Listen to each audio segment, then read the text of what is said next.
sore, kembali lagi bersama saya Cindy dan rekan saya Nindi. Nah, kali ini kita akan berbincang santai nih bersama salah satu notaris di Bengkulu yang tentunya sudah lama berkecimpung di dunia pembuatan akta. Benar ya Mbak Nindi? Benar banget. Halo Bang Denny, apa kabar? Sehat. Nindi apa kabarnya? Cindy juga apa kabarnya? Baik kan? Baik, Alhamdulillah kita baik. Oke. Bang, kalau boleh tahu apa sih perseroan itu? Terus fungsinya seperti apa? Perseroan terbatas itu kalau kita di Indonesia dikenal dengan PT ya.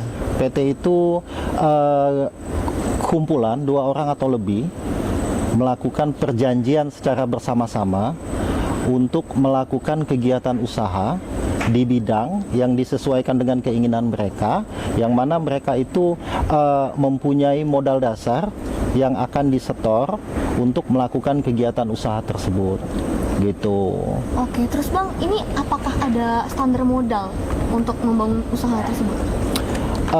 Standar modalnya ada, apalagi sejak berlakunya Undang-Undang Cipta Kerja ya.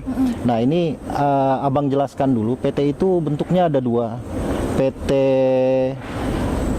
biasa yang kita kenal dengan PT pada saat ini, ya kan, PT yang merupakan perkumpulan persekutuan modal, dan PT perseorangan atau PT UMK.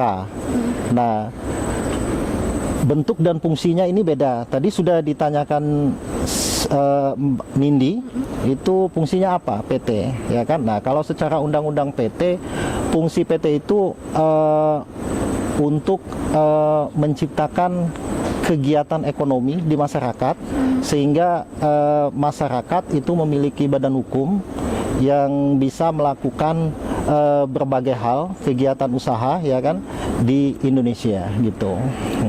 Nah, kemudian apakah ada ketentuan besar modal? Berapa sih modal yang harus disetor? Kalau PT umum itu modalnya tidak terbatas. Cuman kalau PT yang bentuknya perseorangan yang didirikan oleh 1 orang itu UMK ya. Jadi usaha mikro kecil. Nah, kalau yang mikro itu modalnya 1 miliar ke bawah ya. Kalau yang kecil itu modal untuk pendirian PT perseorangannya 1 miliar, 2 miliar ke atas, sampai 5 miliar ya. 1 sampai 5 miliar? Iya, kalau menengah itu 5 miliar ke atas ya. Terus Bang, kalau misalnya menerima data palsu dari pengusaha yang ingin membuat PT, apakah ada sanksi untuk notaris? Data palsu itu mungkin KTP ya, maksud Indi ya. NPWP mungkin ya, untuk persyaratan pembuatan PT. Ya, kalau tugas notaris itu kan melakukan pembuatan akta otentik yang terkait dengan PT saja ya.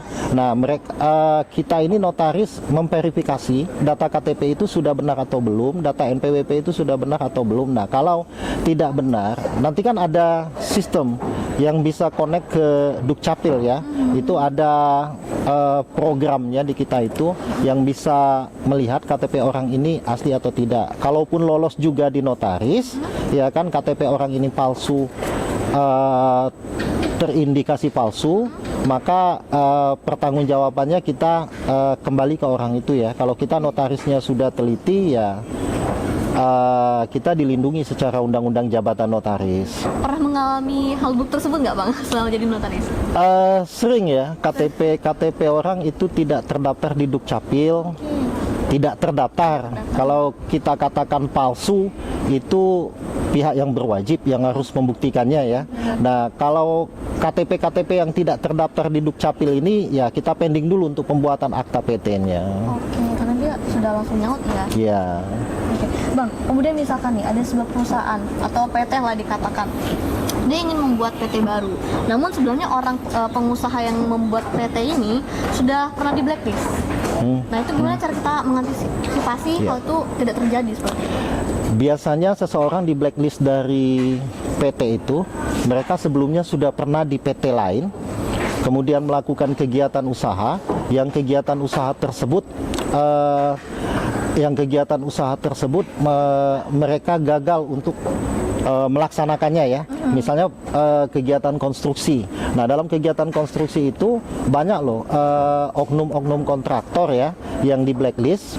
Nah, tinggal notarisnya saja lah yang mendeteksi. Kalau seseorang itu sudah di blacklist di suatu perusahaan, kalau dia membuat akta pendirian PT di hadapan kita lagi, ya kita bisa lihatlah, kita kan bisa cek datanya.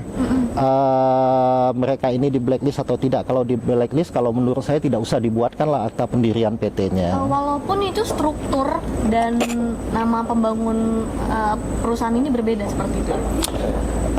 Struktur ya berbeda. Maksud Cindy itu struktur kepengurusannya ya. Iya. Ya, mereka kemarin direktur waktu posisi di blacklist di Iya. perusahaan itu ya. Kemudian pindah ke posisi komisaris ya. Ya tetap saja. Berarti blacklist itu kan daftar hitam ya. Daftar hitam seseorang yang melaksanakan suatu kegiatan dan di blacklist oleh pemerintah. Nah, tidak ada ketentuannya di notaris mereka boleh atau tidak untuk membuat akta. Cuman etikanya harusnya ya, notarisnya bisa mengecek untuk mempending pembuatan akta itu di mana orang tersebut masuk ke dalam perusahaan tersebut. Kalau misalkan ceritanya ini Bang, mereka cerdik lah ya dikatakan ya. Mereka menggunakan nama keluarga itu bakal terdeteksi juga gitu ya. Ya sekarang ini kan ada pendeteksinya, namanya itu penanggung jawab. Kalau mereka ini direktur itu kan penanggung jawab badan usaha ya. Nah kalau mereka menggunakan nama orang lain, ya sebenarnya tidak terdeteksi juga ya, boleh-boleh saja ya, sah-sah saja ya, karena secara tertulis ya kan mereka tidak ada dalam PT tersebut orang lain. Jadi penanggung jawab badan usahanya ya tetap orang yang mereka masukkan itu, ya kan. Oh iya, kita juga mau tahu nih Bang, di dalam akta itu bisa nggak kita ganti nama orang tersebut tanpa sepengetahuan dia? Kalau dia pemegang saham nggak bisa, ya kan? Pemegang saham itu kan pemilik perusahaan. Pemilik perusahaan itu kan sifatnya mereka yang mendirikan perusahaan itu, mereka yang memiliki modal dalam perusahaan itu. Nah, jadi kalau mengeluarkan mereka, mekanismenya kalau PT itu kan RUPS. Nah, di dalam RUPS itu mengeluarkan mereka itu ya kan harus persetujuan ya kan dari para pemegang saham yang lain dalam rapat RUPS itu. Kecuali posisi mereka di struktur kepengurusan itu hanya sebagai direktur atau komisaris, bukan pemegang saham. Tidak jadi persoalan dikeluarkan. Jangan sampai aja pemegang saham. Iya, mereka pemegang saham. Pemegang saham harus persetujuan RUPS. Karena kalau mengeluarkan pemegang saham itu indikasinya kan juga mengeluarkan modal mereka kan. Mengeluarkan modal mereka itu kan harus ada akta pemindahan saham namanya. Nah, pemindahan saham itu kan bisa jual beli, bisa hibah ya. Nah, mekanisme itu harus melalui akta notaris dan mereka harus berhadapan di notaris dan harus nyata. Notaris sifatnya mengesahkan apa yang dibuat oleh para penghadap, para pihak ya kan, pengurus PT, pemegang saham PT. Nah, itu. Nah, kita kan udah lumayan cukup tahu nih tentang PT ya Bang. Kira-kira berapa sih besaran biaya untuk membuat sebuah PT? Siapa tahu Mbak Nindi sama Mas Idin hati ini Ya, kedepannya bakal kalau PT. jadi gini, Sin. Kalau notaris itu kan patokannya kan biaya yang terdapat dalam Undang-Undang Jabatan Notaris ya. Biaya jasa. Jadi biaya jasa itu tidak ada patokannya kecuali nilainya, kecuali ya akta yang dibuat itu memiliki nilai ekonomis tinggi ya. Ada persentase tertentunya. Nah, kalau di Indonesia ini ya bervariasi tergantung tingkat ekonomi masyarakatnya, tergantung kondisi geografis daerahnya ya kan, kondisi ekonomi di suatu daerah tersebut. Bisa saja satu akta PT itu kalau di Jakarta mungkin ya harganya kalau sepengetahuan saya ya 25 sampai 35 juta. Kalau di Bengkulu mungkin mau bayar 10 juta itu udah sangat keberatan ya orang ya. Jadi tergantung tingkat perekonomian suatu daerah lah. Kita memberi patokan harga itu. Oke. Nah, untuk syarat-syarat sendiri seperti apa sih Bang kalau boleh tahu? Syarat pembuatan PT. Ya. Kalau syarat pembuatan PT umum, PT biasa ya, PT yang merupakan persekutuan modal. Tadi kan Abang bilang PT itu ada dua loh, ya kan bentuknya. Nah mungkin kalau persyaratan untuk PT biasa ini harus ada KTP, itu KTP wajib, di mana-mana wajib kan. KTP aslinya ditunjukin dulu ke notaris, terus baru difotokopi, kita ambil, ya kan. Terus NPWP. Sekarang kan wajib, tidak hanya KTP saja, masyarakat kalau mau berusaha membuat PT di hadapan notaris juga harus ada NPWP, Terus ya dia harus punya email dia harus buat kalau ada surat menyurat nanti ke email yang bersangkutan. Terus ada pernyataan setor modal atau dia sudah menyetor modal untuk pendirian PT tersebut. Nah, mungkin syarat-syarat standarnya seperti itu. Yang paling penting itu mereka datang ke hadapan notaris terus melakukan penandatanganan akta notaris untuk pembuatan PT tersebut. Cuman kalau PT perseorangan sekarang ini kan berdasarkan Undang-Undang Cipta Kerja kan ada PT perseorangan tuh. PT perseorangan didirikan oleh satu orang, umur bisa 17 tahun, asal cakap secara hukum dia bisa membuat PT perseorangan. Ya kan, PT perseorangan ini khusus untuk UMK, usaha mikro kecil dan menengah. Ya kan, kerajinan, kuliner, jual pulsa, terus konveksi, jahit menjahit ya. Artinya harus punya badan hukum berbentuk PT. Nah, mereka bisa mengakses sendiri, tidak perlu akta notaris itu. Ya kan, asal usaha ekonomi mereka itu bersifat kreatif, ya kan, mereka bisa buat PT perseorangan. Nah, ini bedanya dengan PT umum. Nah, kalau PT umum ini, ya kan, PT yang dibuat berdasarkan Undang-Undang Nomor 40 Tahun 2007. Kalau PT perseorangan ini berdasarkan Undang-Undang Cipta Kerja, dibuat PT perseorangan. Apa bedanya lagi PT umum dengan PT biasa? Ya kan, kita bahas sedikit ya. Apa bedanya PT umum ini dengan PT perseorangan? Nah, kalau PT umum ini tadi Undang-Undang Nomor 40 Tahun 2007 ya. Terus yang kedua, PT umum ini sifat usahanya skala besar. Ya kan, 10 miliar ke atas. 10 miliar ke atas masyarakat itu diwajibkan untuk membuat PT umum. Kalau PT perseorangan mereka tinggal mengakses saja di SHBH ya. Tidak perlu akta notaris. Jadi kalau PT biasa ini kan butuh akta notaris. Kalau PT yang perseorangan dia tidak butuh akta notaris. Tambahan Bang, berarti untuk PT perorangan ini bisa khusus warga negara Indonesia saja ya? Kalau untuk PT umum ini bisa sampai warga negara asing juga? Iya, bisa. Patungan ya, sifatnya modal patungan. Cuman kalau PT perseorangan dia khusus untuk orang Indonesia karena usaha mikro kecil dan menengah. Terus ada pertanyaan, apakah tukang bakso harus buat PT sekarang? Iya, tukang bakso harus buat PT. Harus buat PT. Kemudian ada juga yang nanya, tukang somai harus buat PT? Iya, kalau usaha mereka itu sifatnya ekonomi kreatif, mereka harus buat PT. Itu sudah kebijakan dari pemerintah, ya kan. Nah, jadi skala mikro ini ya 1 miliar ke bawah, ya kan. Kalau skala kecil itu kan 2 miliar ke atas sampai 5 miliar kayak gitu. Berarti kita bisa buat PT Mbak Nini. PT perseorangan ya? Ya. Kalau PT biasa, PT yang merupakan persekutuan modal ya, kayak media ini. Iya. Kenapa dia harus PT yang bukan perseorangan? Ya kan? Karena dalam undang-undang media memang harus dibuat berdasarkan Undang-Undang Nomor 40 Tahun 2007, termasuk perusahaan konstruksi. Mereka juga harus mengikuti Undang-Undang Nomor 40 Tahun 2007. Tidak bisa dibuat perseorangan media, ya kan? Gitu, Sin. Kalau untuk pembuatan PT secara online bagaimana, Bang? Ya itu tadi, PT biasa atau PT perseorangan online semua. Oke. Ya kan, webnya namanya itu Sistem Administrasi Badan Hukum (SHBH) yang punya Kementerian Hukum dan HAM RI.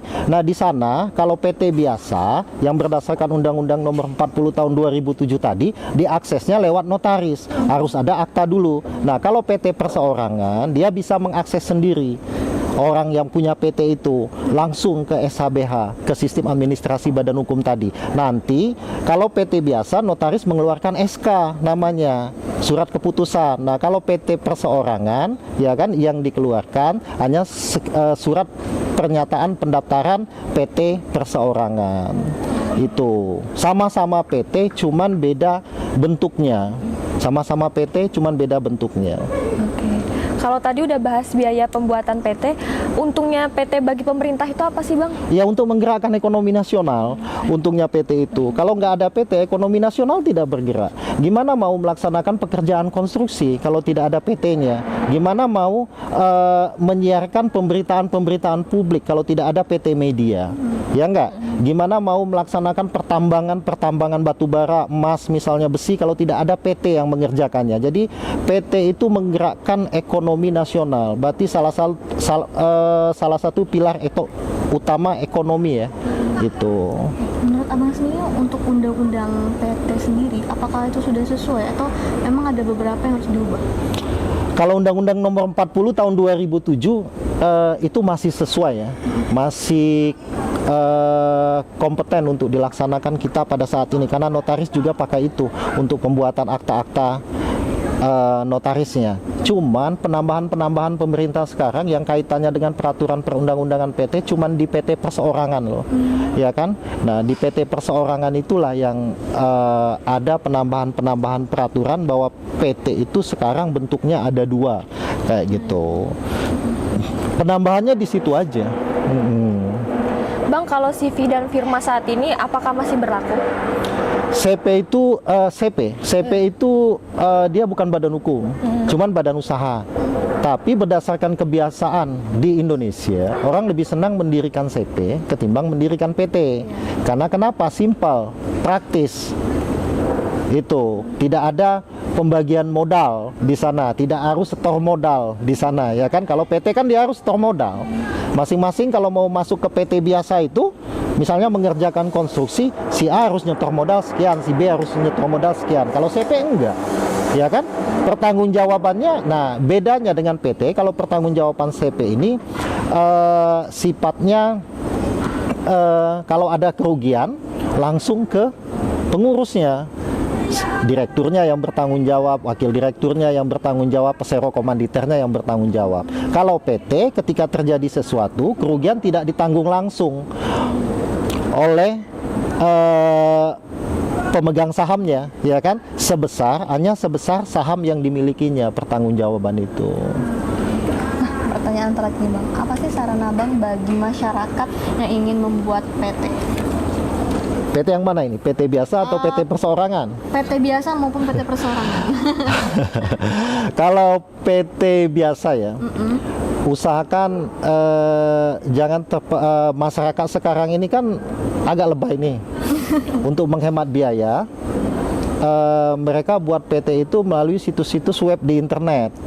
Ya kan, kalau PT biasa itu kan harga yang ditawarkan murah tuh, 2 juta, 3 juta, langsung NIP, ya kan, langsung buka rekening katanya, ya kan. Nah, kalau PT biasa itu saya katakan itu tidak bisa dibuat melalui situs atau web online seperti itu, karena harus melalui mekanisme penandatanganan akta notaris, ya kan.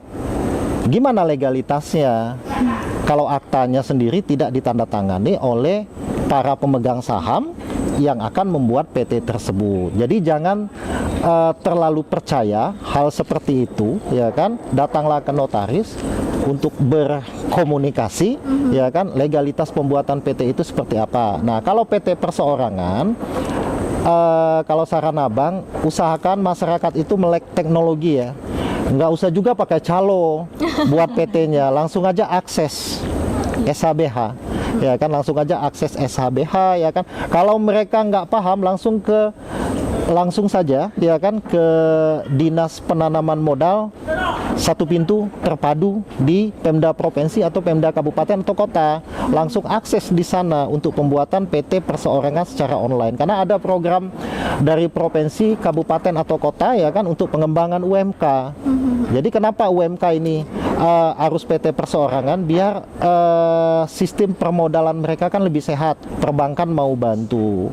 Nah, aku sama Mbak Nini udah belajar banyak ya Mbak soal PT nih. Jadi buat teman-teman yang membuat PT mungkin masih kikuk ya, bisa langsung aja datang ke notaris, lebih aman gitu. Hati-hati juga buat teman-teman untuk mengambil segala tindakan ya, yang nanti bakal merugikan teman-teman nih. Itu dia bincang-bincang kita kali ini. Aku Cindy dan Nindi, beserta tim yang bertugas pamit undur diri. Terima kasih. sampai jumpa.